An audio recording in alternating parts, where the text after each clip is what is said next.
বিসমিল্লাহির রহমানির রহিম। আসসালামু আলাইকুম।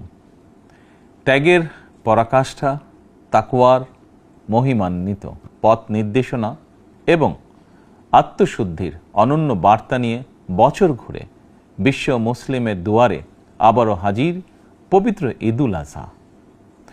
বাংলাদেশ সহ বিশ্ব মুসলিমের প্রতি পবিত্র ঈদুল আজহার শুভেচ্ছা।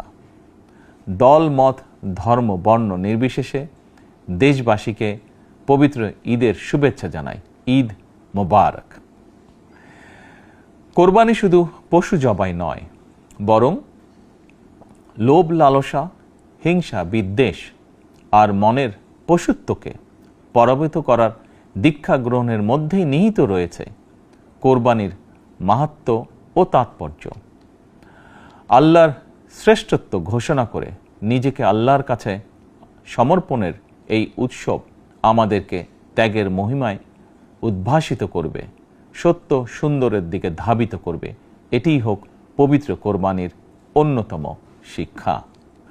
প্রিয় দেশবাসী, যাদেরকে আল্লাহ এবছর কোরবানি করার সামর্থ্য দিয়েছেন, তাদের প্রতি আমার বিনীত আবেদন, এবছর যাদের পশু কোরবানি দেওয়ার সামর্থ্য হয়নি, তাদের সঙ্গে কোরবানির পশুর মাংস ভাগাভাগি করে নিন।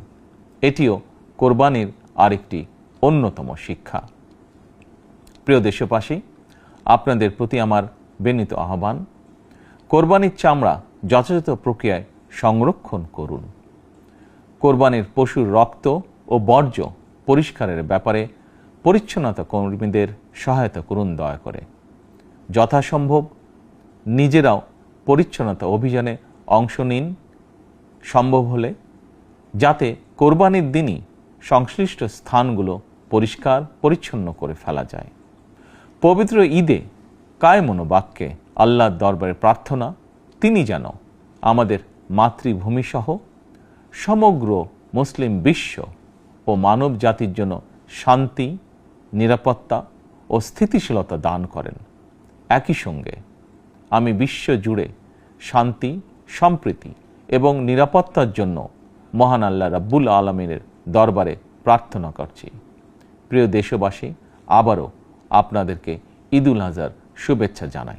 ঈদ মোবারক।